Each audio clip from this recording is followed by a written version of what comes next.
So, welcome, Global Speakers Network, everyone. Thank you so much for being here.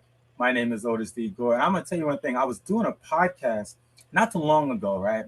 And what was amazing to me is that the young lady was hitting me with a lot of questions, a lot of questions. I was going. And then she hit me with a question that made me think and it made me pause. She said, Otis, I said, what? She said, what is it that you wish for? I had to step back and think about that. I said, what do I wish for? I could have had the normal parameter. I could have thought about, world peace, riches, houses, all that stuff. But I had to really think about that because she kind of stumped me. And then the only thing that I could think of when she said, what is it that you wish for? I came to the conclusion that there's only one thing that I wish for, and that is more tomorrows. I need more tomorrows so I could be better than the day before. The more tomorrows I get, the more opportunities I get to be better than the day before.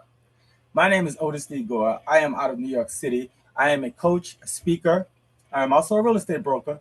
But my most prime achievement to me is I am the author of the influential self-help book called The Audacity of Doubt.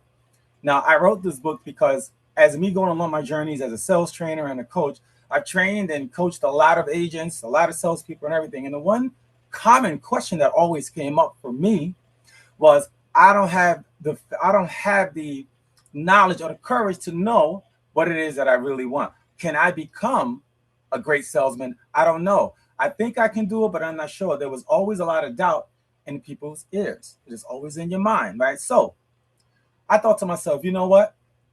This whole thing about doubt has to be challenged.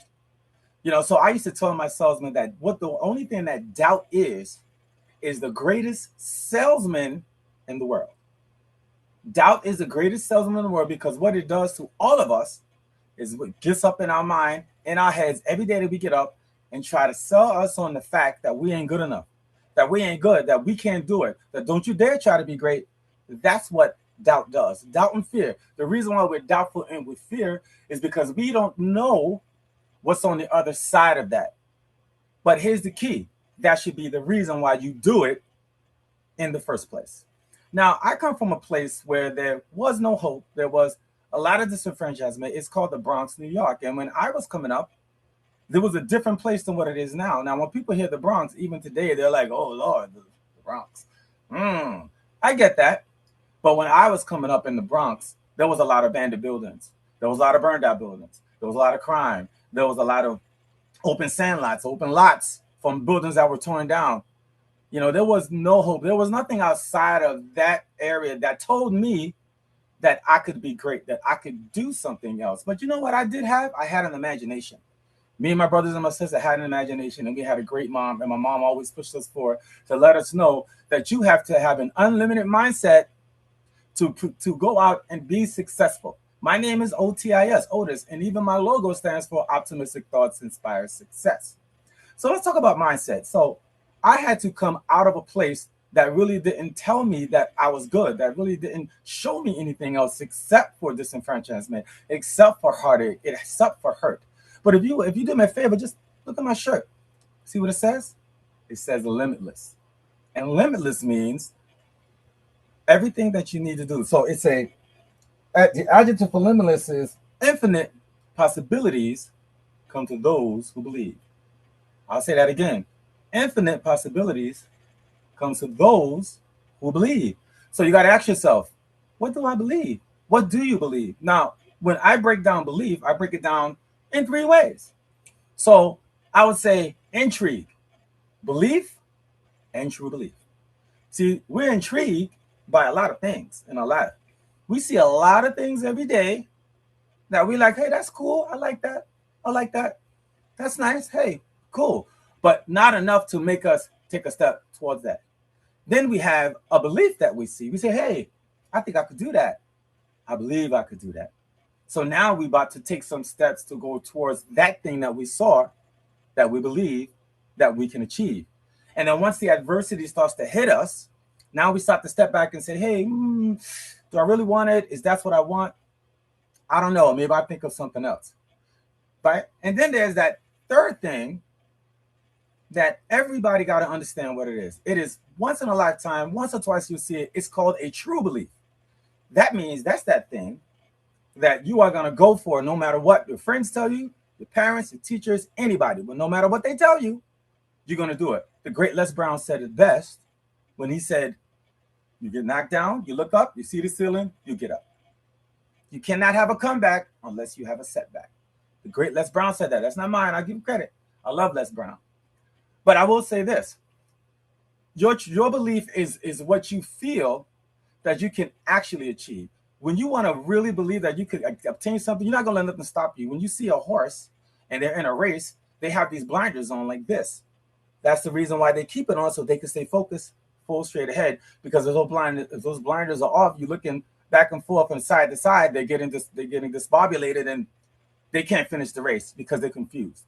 So you have to go through life like with those blinders on, and you're going forward and forward and forward and forward and forward, and that's the only way that you're going to go. And I always tell people this: for you to really challenge doubt and challenge fear, what you have to think about is this. You have to get into your mind of, you have to turn down the volume of doubt. You got to silence it by turning up the volume of your own belief. I'm going to say that again. You got to turn down the silence. You got to kill the silence of doubt by turning up the volume of your own belief. Now, what it is that you truly believe. You see, there's this thing that we have, right? And it's kind of always with us. So wherever we're going through life, we're actually putting something out there. It's the universe, right? Now, we don't see it physically, of course, but it's there. The universe is watching what you're doing and saying and what you're putting it out there, and it's reacting to you and giving you the things that you attract to you.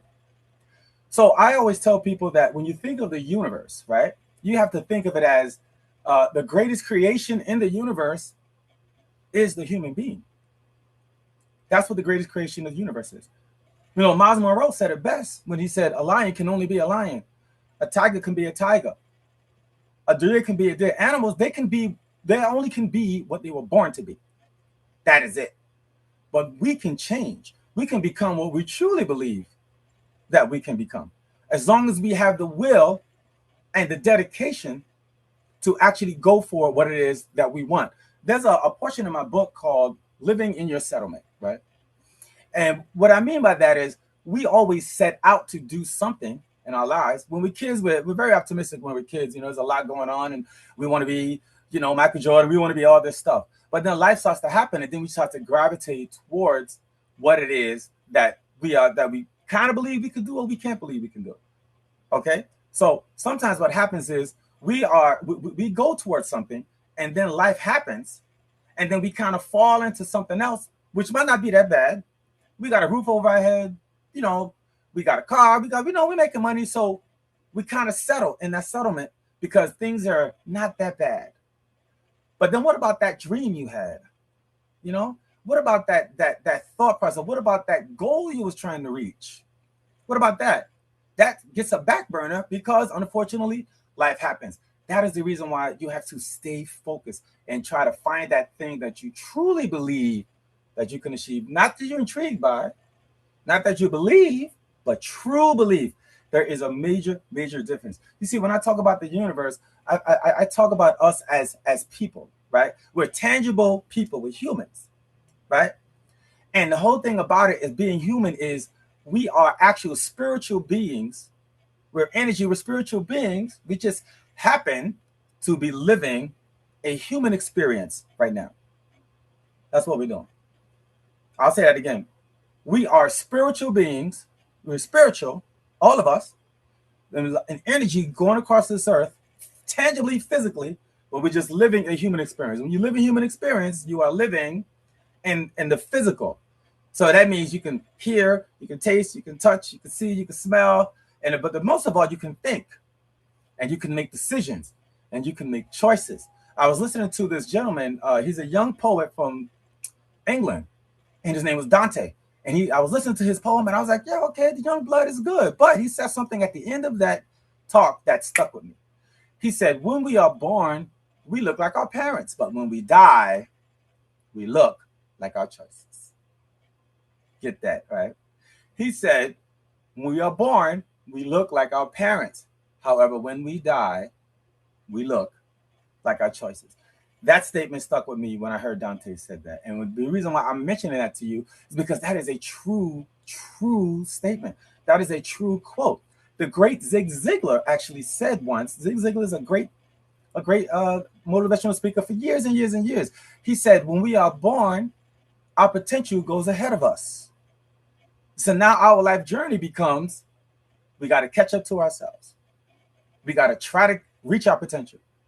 How many people say that? How many people say, hey, I got to reach my potential. You know, I'm trying to get potential. We always tell that to high school students. We tell that to our kids. We tell that to everybody. But how many of us actually reach it? Actually, there is a survey that shows that most of the potential in the whole world is one place. And we know where that is. That is a graveyard. Because most people go to the grave without reaching their full potential. That is a fact. That is unfortunate, but it's a fact. That's the reason why you got to have an unlimited mindset. You got to be open-minded. You got to really, really, really, really work on yourself, because the old African proverb says it best when it says, if there's no enemy within, the enemy outside can do us no harm. So when you wake up in the morning, right, what we normally do is we get up, because everything starts in the morning. How your day starts is how your day going to go, right? So we wake up in the morning and we go to the bathroom, we look in the mirror and we look at ourselves and we say, Lord, I got some bags eyes. I look crappy. I look decrepit. I know I do, but that's what happens. But here's what I want you to do. That's just a reflection coming back. That's the reality. But here's what I want you to try to think about. I want you to try and see two things when you go and see that mirror again. Now, here's what I want you to try to do. You're going to see that reflection, guaranteed, because you're going to look at something coming back at you, which is you. But I want you to also see another thing. You want to see the reflection, and then you want to see the image. So the image in your mind is what you want to see. The image up here is how you perceive to be, how you would like to be, what you're shooting for. And in order for you to bring that reflection, to work on that reflection, you got to work on that image by making a choice, by making decisions internally so that the external can take action. You got to make a choice internally so that the external physical can take action. All right. A lot of us are afraid to take the action. A lot of us are afraid because of the doubt factor, because of fear. But I always tell people this. We've all heard this before. Fear is one thing. Fear is a false existence appearing real. It's false. It's false. It's false. It's an illusion. And there's a reason why you know when you're born, but there's also a reason why you ain't supposed to know when you leave. Because there's what happens in between is what matters. You know, I heard this speaker say one time, and he was great. He said, what matters is the day you're born, the dash in the middle, and then the day that you leave. The dash in the middle is the main thing. Now, the dash in the middle is your actual life. We are actually creating a legacy right now, and we don't even realize it. We don't realize that we're creating a legacy. So your legacy is what people will say about you when you leave this earth, when you're no longer here. What they're going to say, they're going to say, oh, Otis was a cool guy. Otis was a mean guy. Otis had some problems. Who knows? I don't know what people are going to say. All I know is that what I can do is to put forth the best energy that I can, number one, become the best person that I can, number two. Number three, I got to be able to be the best human that I can, because people are people. Everyone is born, and when people are born and you're a physical being, but not everybody is human, unfortunately. You know, it's an unfortunate thing. So you have to navigate yourself through this world to really push through your limiting beliefs to attain the thing that you want to obtain. And it's funny to me because I remember when I was talking to this class before, right? I was talking to these classes, college kids. And of course, I asked the kids, hey, how many of y'all here are A students? And of course, everybody raised their hand, but we know that it wasn't true. So everybody raised their hand. So I said, all right, all you guys are A students. You guys must have the best teachers in the world, right? Yeah. So then obviously we buckled down and I said, okay, we all know that you're all not A students. But what can I tell? I can tell you is that I can show you how to be an A student in life. Because anytime when somebody talks about what's the reason why you're doing something, we talk about the why, right? W-Y-E, the why, W-H-Y, sorry, the why. So we talk about the why all the time, right? But why don't we start from the beginning of that? Why don't we start from the A? Why don't we talk about the A's? Why not? All right. So the Y is at the end of the alphabet. But before you even get there, you gotta come from somewhere, right? So talk about the A's. So there's a strategy that I have. I like to call it like the A6, right? So when you work on your A's in life, the first A you got to think about is you have to be aware that you got to do better in your life. You have to be aware of something that has to change in your life. If you want something, you got to be aware. So that first A is where. Now the second A, once you realize that you're aware, now you have to develop the right attitude. Your attitude. I learned a long time ago that everything in life is from the neck up. Everything. Everything in life is from the neck up. Because again, as I said, your internal decisions with your thought process, once you make a choice and you're ready to take that action, now the external happens. So you got the awareness and the attitude. Now, after the awareness and the attitude, now the next thing we got to do is take the action. All right, we have to move towards where we're going to go. Now, the hardest thing in life to achieve anything is to start the process. That's what the doubt comes in. The doubt always comes in to try to stop us from even starting. It's crazy. Trying to stop you before you even take a step. So you have to be aware, you have to have the right attitude, and you have to take the action. You got to start. Then once you're aware, attitude, and action, now that action that you took, you have to be able to make the accountability on that action. You have to be accountable for that, whether it's a good action or whether it didn't work out. If your action that you took, the accountability, right, what you have to do is you have to understand that once you go, all right, it might be good, it might be bad. You never know. If it's good, the next one you take, action you take, make it better. If it's bad, the next thing you do, you got to make it better. Same consequence. So you're aware, you got the right attitude, you took the action, you accountable for the action, and now we're going to adjust to the action. We're going to adjust to the accountability. That's when we come in, we got to adjust. So you got to aware, attitude, action, adjustment. All right. Now, once you do all of that, right, and you have your accountability, after you do all of that, the last thing that you hope that you'll have is the access to the goal that you wanted to have in the first place. I'm going to say that again. You want to have the access to the goal you want to have in the first place. So just to summarize everything, you got to be aware, you got to have the right attitude, you got to take the action, you got to be accountable for the action, then you got to make the adjustment from the accountability, and then hopefully you'll have the access to your first time goal. Now, I will give you guys a bonus A. All right. So this A is not on it, but it's a bonus A. And obviously, from the name of my book, the bonus A is audacity. Okay? Audacity. You got to have the audacity to believe in you, the audacity to think that you're great, the audacity to not let nobody stop you. You got to have the audacity to don't listen to anybody, to put your blinders on, put in your earplugs. You got to have the audacity to push for your success, because the one thing that success is, it's a solitary experience. Success is a solitary experience, meaning you're going to be alone a lot. You're going to be alone. And that's okay if you be alone, okay? Because that's when you do your best work. When I was writing my book, I used to get about 4 a.m. to write the book because I had peace. And I can think and I can open my mind. And my thing today was to hopefully, not even to motivate you or even to push you through limited belief. It's hoping to inspire, because motivation is like now. That's great. But when you're inspired, that stays with you. You take it with you. It goes with you. It's like hope. Hope is fine, but hope is just a wish. Hope is a wish. But faith is a belief. Now, my name is Otis D. Gore. I thank you for your time today. You can get my book at Amazon.com, of course. I am also a coach. If anybody needs some coaching on their life experiences, on how to push through limited beliefs, you can reach me at 347-387-5852. And you can also reach me at my website. At the email, otisdgore@yahoo.com. I'm actually working on a brand new website, so that's coming soon. So otisdgore@yahoo.com.